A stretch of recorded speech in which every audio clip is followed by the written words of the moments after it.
Hi guys, what some Tories would like you to forget is that Boris Johnson won an 80-seat majority in 2019, and while it was whittled down somewhat until the Conservatives were eventually out of office, there was no way for a Labour Party on its own to do anything to stop the Conservatives pushing through whatever legislation they wanted.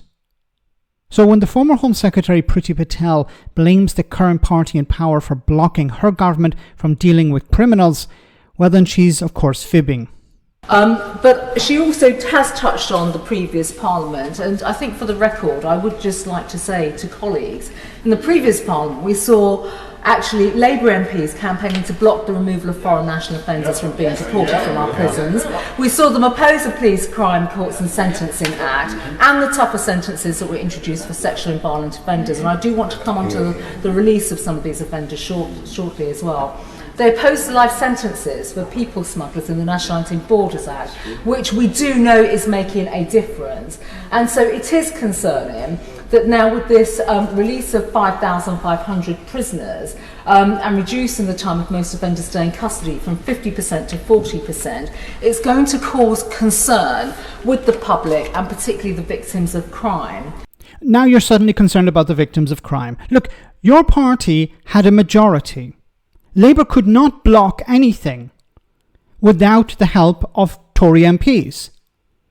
Labour on their own could not block anything. So you can't turn around and say, well, this is what the Labour Party used to do. We wanted to do X, Y, and Z, but we couldn't do it because, well, the Labour Party were blocking us. No, they were not blocking you. Now, she didn't explicitly say that, but she has mentioned it in the past. But she's basically complaining about an opposition party acting like an opposition party. So I presume whatever Yvette Cooper presents to Parliament, Priti Patel will vote for it because she's against the idea of opposing the government in power. Okay, I don't see that happening.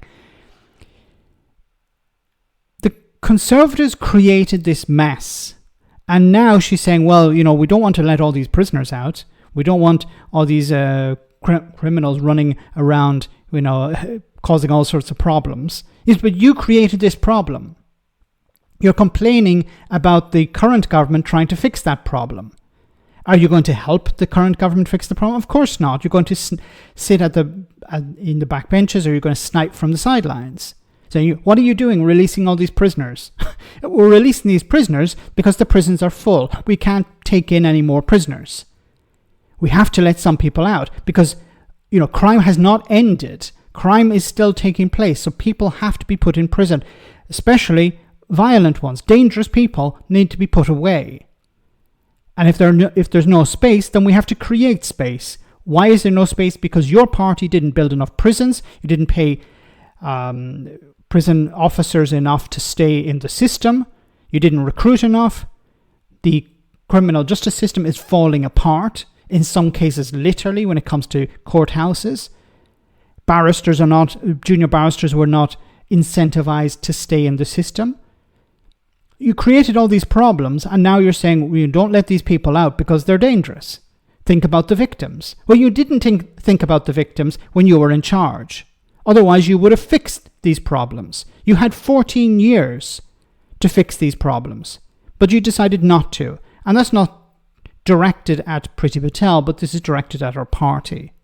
And you're going to hear more of this, how when we were in power, we weren't able to do what we wanted because Labour would have blocked us. Or now, it's why isn't Labour fixing all these problems? It's pathetic.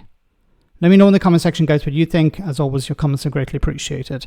Thanks a lot.